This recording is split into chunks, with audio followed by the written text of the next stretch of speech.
Exam oriented ആയിട്ട് വളരെ വേഗത്തിൽ നിങ്ങൾക്ക് കുറച്ച് പ്രധാനപ്പെട്ട കാര്യങ്ങൾ പറഞ്ഞു തരാനാണ് ഈ വീഡിയോ.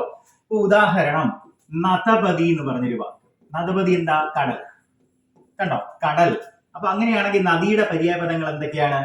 നദി, ഹ്രദിനി ഉണ്ട്, സ്രവന്തി, ശൈവലിനി, ദീപവതി, ആപക,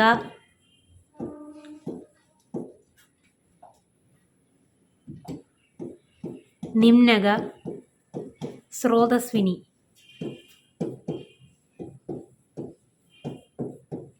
ഇത്രയുമാണ് നമ്മുടെ നദിയുടെ പര്യായപദങ്ങൾ. ഹ്രദിനി, സ്രവന്തി, ശൈവലിനി, ദീപവതി, ആപക, നിമിനക, സ്രോതസ്വിനി. അതെന്താന്ന് പറഞ്ഞാൽ വളരെ റയർ ആയിട്ടുള്ള കുറച്ച് പേരുകളാണ് നമ്മൾ എടുത്തിരിക്കുന്നത്.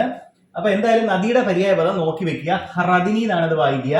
ഇതിനകത്ത് നിമിനക കണ്ടോ? അപ്പൊ അതിൽ നിമിനം എന്ന് പറയുന്ന ഒരു വാക്ക് നമുക്ക് എടുക്കാം. നിമിനം. നിമിനം താഴെ എന്നുള്ളതാണ്. അപ്പൊ അതിന്റെ വിപരീത പദം നിമിനം ഉന്നതം എന്നുള്ളതാണ്. അടുത്തത് ജലത്തിന്റെ പര്യായങ്ങൾ. ജലത്തിന്റെ പര്യായം എന്തൊക്കെയാ?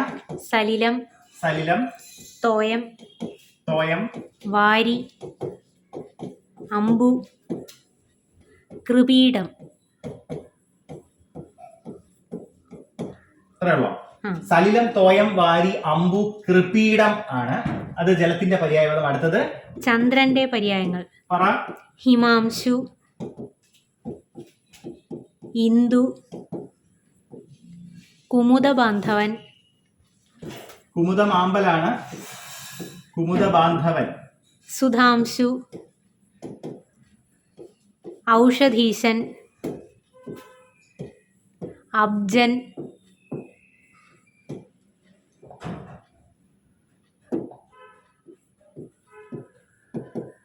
ശശധരൻ, ക്ഷപാകരൻ.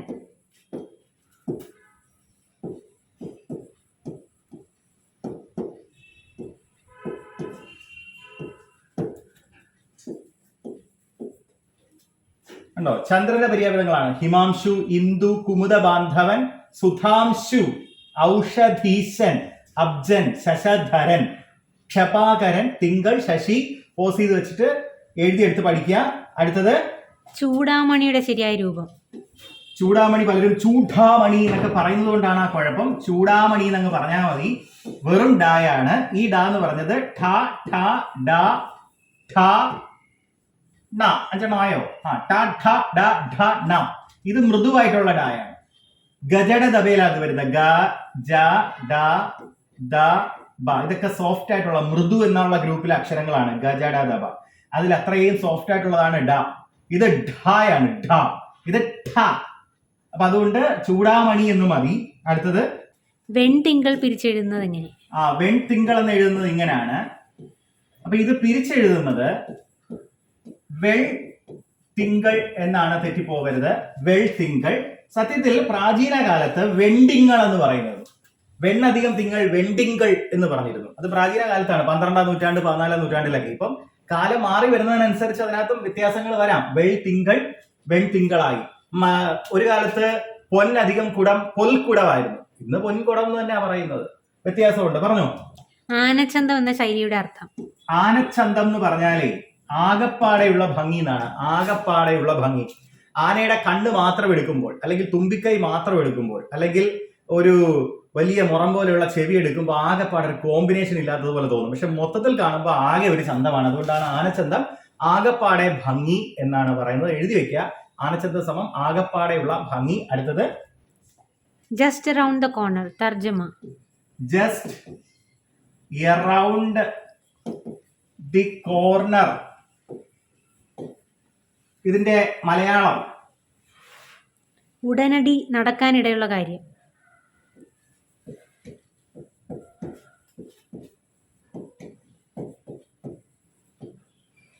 അടുത്തത് പിതാവിനെ സംബന്ധിച്ചത്.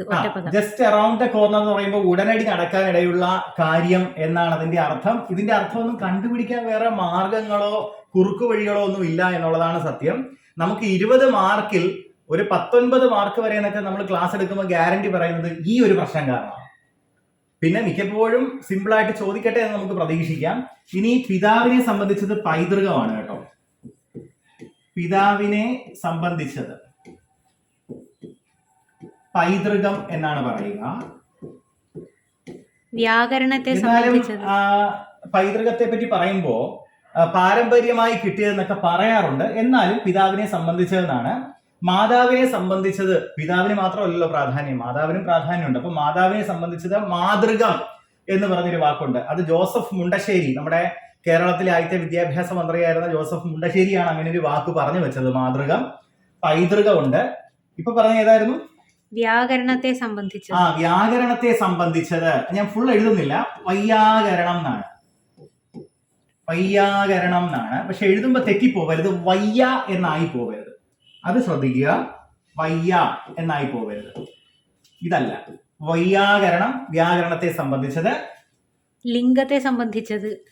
അതായത് ലൈംഗികം എന്ന് പറഞ്ഞൊരു വാക്കുണ്ട്. അതെന്നാന്ന് വെച്ചാൽ ലിംഗത്തെ സംബന്ധിച്ചത് എന്നർത്ഥം. അപ്പൊ ലിംഗം എന്ന് വെച്ചാൽ എന്താണ്? ലിംഗം എന്ന് വെച്ചാൽ അവയവം എന്നാണ് അർത്ഥം. അടുത്തത് ആയാസത്തിന്റെ അർത്ഥം. ആയാസവും ഉണ്ട്, ആയസവും ഉണ്ട്. ആയസം ഇരുമ്പാണ്, ആയാസം പ്രയത്നമാണ്. അടുത്തത് നീതിയെ സംബന്ധിച്ചത്. നൈതികം.